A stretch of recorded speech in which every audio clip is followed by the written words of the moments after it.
नमस्कार दोस्तों, मेरा नाम है संस्कार और बहुत बहुत स्वागत है आप सभी का डेवलपमेंट न्यूज़ के एक और नए ऑफिस एपिसोड में। शुरुआत करते हैं आज के डेवलपमेंट न्यूज़ की सबसे पहली अपडेट के साथ में, जो कि निकल कर आ रही है पुणे मेट्रो की तरफ से।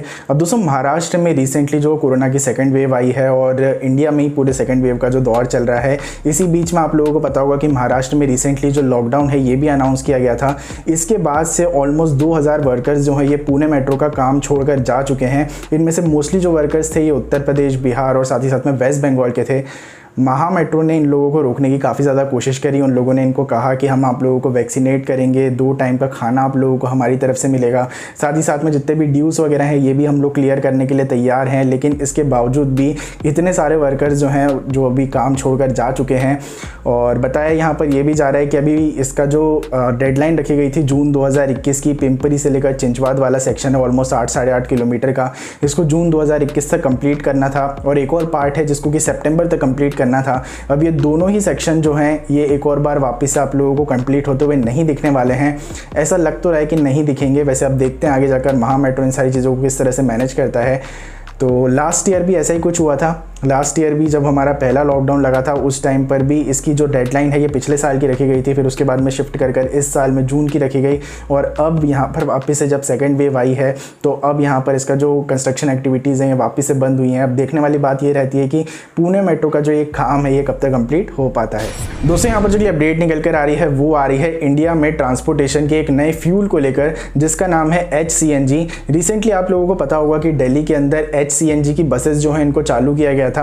अब ये HCNG आखिरकार होता क्या है? ये HCNG में hydrogen blended with compressed natural gas, यानी कि जो CNG है उसके साथ में हाइड्रोजन का इस्तेमाल करके एक नया फ्यूल जो है ये यहाँ पर बनाया गया है, जिसका इस्तेमाल इंडिया जो है ये करने वाला है। आने वाले 5 से 7 साल के अंदर $200 मिलियन जो है ये इन्वेस्ट किए जाएंगे ताकि इसको as a transportation fuel use किया जाए, यानी कि ट्रक्स वगैरह के अंदर और बसेस वगैरह के अंदर इसका जो इस्तेमाल है इसको प्रमोट किया जाएगा।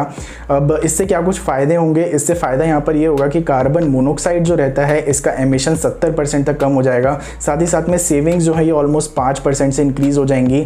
और हमारी जो ministry of new and renewable energy है इसने गैस और ऑयल कंपनीज जो हैं इनको कहा है कि इस साल के एंड तक हम लोगों को 7 हाइड्रोजन पायलट प्लांट जो हैं इनका कंस्ट्रक्शन करना है, जिसके बाद में हम लोग ये जो HCNG जो है इसका प्रोडक्शन बढ़ा सकेंगे और साथ ही साथ में इसको as a transportation fuel use कर सकेंगे।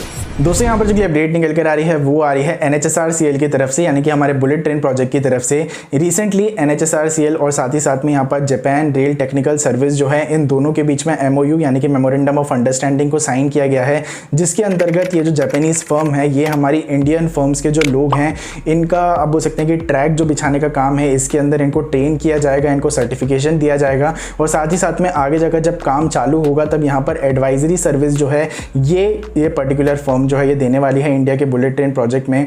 अब होगा यहाँ पर ये कि NHSRCL जो है इसने T1, T2 और T3 पैकेज जो है जिसके अंदर ट्रैक बिछाए जाने वाले हैं, इन पैकेजेस को ओपन तो किया है, लेकिन अभी कोई भी फर्म यहाँ पे फाइनलाइज नहीं की गई है। अब यहाँ पर जो भी फर्म आगे निकल कर आती है उसमें से कुछ यहाँ पर जो वर्कर्स हैं उनको भेजा जाएगा यहाँ पर जापानीज कंपनी के पास में, और वहाँ पर वो पूरी तरह से ट्रेनिंग लेंगे, सर्टिफिकेशन लेंगे। उसके बाद में ही वो यहाँ पर आकर ये ट्रैक वगैरह का काम जो है ये कर सकते हैं, क्योंकि जापानीज ट्रैक का जो एक सिस्टम है वो एक काफ़ी ज़्यादा अलग सिस्टम है। उसके लिए स्पेशलाइजेशन की काफ़ी ज़्यादा ज़रूरत है, उसको सीखना काफ़ी ज़्यादा ज़रूरत है। तो ऐसा यहाँ पर किया जाएगा। अभी यहाँ पर जो भी फर्म से सामने निकल कर आती हैं उनके यहाँ पर जो वर्कर्स हैं, जो एम्प्लॉयज़ हैं, उनको भेजा जाएगा इस पर्टिकुलर फर्म के पास में, जापान रेल टेक्निकल सर्विस के पास में। वहाँ पर पूरा सर्टिफिकेशन का काम होगा, जिसके बाद में वो इंडिया वापस आकर ट्रैक वगैरह के काम करने वाले हैं। तो काफ़ी ज़्यादा अच्छी अपडेट निकल कर आ रही है। उम्मीद करेंगे कि जल्द से जल्द यहाँ पर ये जो ट्रैक वगैरह डालने का काम है ये शुरू हो जाए। दोस्तों, यहाँ पर जो अपडेट निकल कर आ रही है वो आ रही है अहमदाबाद मेट्रो की तरफ से। अब अहमदाबाद मेट्रो का काम जो है वो काफ़ी ज़्यादा तेज़ी से चल रहा है। स्पेसिफिकली यहाँ पर हम लोग बात कर रहे हैं फेज़ 1 के बारे में। अब रिसेंटली साबरमती नदी के ऊपर जो साबरमती ब्रिज बनने वाला है अहमदाबाद मेट्रो का, इसका काम जो है ये शुरू कर दिया गया है। इसमें टोटल 8 पायर हैं और 7 स्पैन जो हैं वो लगाए जाने वाले हैं, जिसमें से पहला स्पैन जो है ये लॉन्च कर दिया गया है, जिसकी लंबाई टोटल यहाँ पर 41 मीटर की है। और ये जो ब्रिज बनने वाला है टोटल साबरमती नदी के ऊपर, इसकी कुल लंबाई 298 मीटर की है। तो बताया जा रहा है कि आने वाले 2 महीने का यहाँ पर टारगेट रखा गया है। धीरे धीरे कर यहाँ पर सारे स्पैन जो है ये लॉन्च किए जाएंगे। स्पैन मतलब यहाँ पर आप लोग समझ सकते हैं कि गर्डर्स जो हैं ये लॉन्च किए जाएंगे, और बाकी 8 पायर्स जो हैं वो लगाकर यहाँ पर तैयार कर दिए गए हैं। तो बहुत जल्दी यहाँ पर इसका काम भी कंप्लीट कर लिया जाएगा। उम्मीद करते हैं कि जल्द से जल्द अहमदाबाद मेट्रो का फेज़ 1 बनकर तैयार हो जाए। दोस्तों यहाँ पर जो अपडेट निकल कर आ रही है वो आ रही है दिल्ली गवर्नमेंट की तरफ से, जिसने कि रिसेंटली इंडियन गवर्नमेंट से ये आप बोल सकते हैं कि एक रिक्वेस्ट रेस करी है कि ऑलमोस्ट 5000 बेड्स यहाँ पर जो हैं अरेंज किए जाएं कोविड पेशेंट्स के लिए, क्योंकि दिल्ली के अंदर 4th वेव जो है ये आ चुकी है। और रिसेंटली आप लोगों को पता चला होगा कि अरविंद केजरीवाल जी जो है ने रिसेंटली एक प्रेस कॉन्फ्रेंस करी थी और उसके बाद में ऑलमोस्ट 6 दिन का यहाँ पर जो लॉकडाउन है ये लगा दिया गया है दिल्ली के अंदर। तो 5000 बेड जो है ये इंडियन रेलवे अब अरेंज करने वाली है दिल्ली गवर्नमेंट के लिए। लास्ट ईयर भी ऐसा ही कुछ हुआ था जब ऑलमोस्ट 813 कोचेस जो थे ये अरेंज किए गए थे, जिसमें ऑलमोस्ट 12,500 बेड्स थे। लेकिन यहाँ पर हम लोग टोटली बात कर रहे हैं दिल्ली, उत्तर प्रदेश और बिहार के बारे में। तो लास्ट ईयर भी इंडियन रेलवेज ने काफ़ी सारे कोचेस जो हैं यहाँ पर निकाले थे पेशेंट्स के लिए, और करेंटली इस साल भी यहाँ पर ज़रूरत पड़ने के बाद में इंडियन रेलवे से एक बार वापस आगे निकल कर आई है और ऑलमोस्ट 5000 बेड जो है ये शकूर बस्ती और साथ ही साथ में आनंद विहार टर्मिनल के ऊपर आप लोगों को देखने के लिए मिलने वाले हैं। तो काफ़ी ज़्यादा अच्छा काम कर रही है यहाँ पर इंडियन रेलवेज। ऐसे बढ़ते कोविड के केसेस जहाँ पर हॉस्पिटल के अंदर जगह नहीं है, ऐसे में यहाँ पर अगर कहीं पर भी जगह मिल जाती है और डॉक्टर्स मिल जाते हैं तो काफ़ी ज़्यादा अच्छी बात है। तो उम्मीद करते हैं कि जल्द से जल्द ये बेड जो है ये डिप्लॉय कर दिए जाएँ और दिल्ली गवर्नमेंट की बात सुन ली जाए। दोस्तों यहाँ पर जो अपडेट निकल कर आ रही है वो आ रही है Indian farmer fertiliser cooperative company की तरफ से, यानी कि इफ्को की तरफ से। अब इफ्को ने यहाँ पर डिसाइड किया है कि आने वाले 15 दिनों के अंदर ऑलमोस्ट 30 करोड़ रुपए इन्वेस्ट करके उत्तर प्रदेश, गुजरात और साथ ही साथ में उड़ीसा के अंदर 4 प्लांट जो हैं ये लगाने वाले हैं ऑक्सीजन के। और अच्छी बात यहाँ पर यह है कि इन प्लांट से जितनी भी ऑक्सीजन जनरेट होने वाली है ये जाएगी डायरेक्टली हॉस्पिटल्स में, और हॉस्पिटल्स में आप सभी लोगों को पता है कि ऑक्सीजन की अभी काफ़ी ज़्यादा कमी हो रही है, दिक्कत हो रही है, जिसकी वजह से ये फ्री ऑफ कॉस्ट जो है ये देने वाले हैं सभी हॉस्पिटल्स में। तो काफ़ी ज़्यादा अच्छी अपडेट निकल कर आ रही है स्पेसिफिकली इफ्को की तरफ से, जहाँ पर हमारी गवर्नमेंट को ये सारे काम करना चाहिए। वहाँ पर कोऑपरेटिव सोसाइटी, सोशल वर्कर्स वगैरह ये सारे काम कर रहे हैं।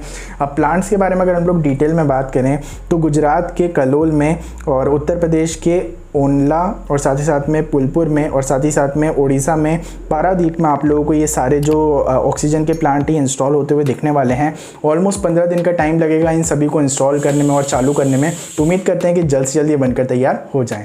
दोस्तों यहाँ पर जो अपडेट निकल कर आ रही है वो आ रही है लोहम की तरफ से। अब ये लोहम एक कंपनी है जो कि लिथियम आयरन बैटरी जो है इनको मैन्युफैक्चर करती है और रिसाइकल करती है। अब ये कंपनी आने वाले टाइम के अंदर यानी कि ऑलमोस्ट 1-1.5 साल के अंदर ऑलमोस्ट 250 करोड़ रुपए जो ये इन्वेस्ट करने वाली है। बताया जा रहा है कि उत्तर प्रदेश के नोएडा के अंदर एक बहुत बड़ा प्लांट जो है ये लोग सेटअप करने वाले हैं, जिसके बाद में ऑलमोस्ट 1000 बैटरी ये लोग बनाने वाले हैं पर डे। और करेंटली ये लोग जो 2 व्हीलर्स और 3 व्हीलर्स रहते हैं उनके लिए बैटरीज जो है ये सप्लाई करते हैं, लेकिन अब इन लोगों का टारगेट 4 व्हीलर्स का है। तो बहुत ही जल्दी ये लोग नोएडा के अंदर एक बहुत बड़ा प्लांट सेटअप करने वाले हैं। और करेंटली ये लोग मेगावाट के अंदर जो प्रोडक्शन है वो करते हैं, लेकिन ये लोग गीगावाट तक जाना चाहते हैं।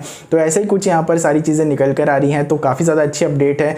स्पेसिफिकली इलेक्ट्रिक व्हीकल की यहाँ पर अगर हम लोग बात करें तो बैटरीज की काफ़ी ज़्यादा ज़रूरत भी है, और उससे भी ज़्यादा अगर किसी चीज़ की ज़रूरत है तो वो है हमारे चार्जिंग इंफ्रास्ट्रक्चर को डेवलप करने की। अगर आप लोगों के पास में एक इलेक्ट्रिक व्हीकल है तो मुझको नीचे कमेंट बॉक्स में ज़रूर से बताइएगा कि उस पर्टिकुलर व्हीकल के साथ में आप लोगों का एक्सपीरियंस कैसा रहा। आज की इस वीडियो में बस इतना ही था। वीडियो अगर आप लोगों को पसंद आई हो तो ज़रूर से लाइक कीजिएगा, शेयर कीजिएगा अपने दोस्तों के साथ में। चैनल पर अगर आप लोग पहली बार आए हैं और आगे जाकर भी हमारे देश के डेवलपमेंट से रिलेटेड ऐसे इंटरेस्टिंग न्यूज़ देखना चाहते हैं तो चैनल को जरूर सब्सक्राइब कीजिए और बेल नोटिफिकेशन को ऑल पे कर लीजिएगा, ताकि आने वाली सभी वीडियोस की नोटिफिकेशन आपको टाइम से मिल जाए। इस वीडियो को हम लोग यहीं पर खत्म करते हैं। इस वीडियो को देखने के लिए आप लोगों का बहुत बहुत धन्यवाद। बहुत ही जल्दी मिलेंगे एक और नई और फ्रेश वीडियो के साथ में। तब तक के लिए be a traveller, be a explorer. जय हिंद, जय भारत, वंदे मातरम।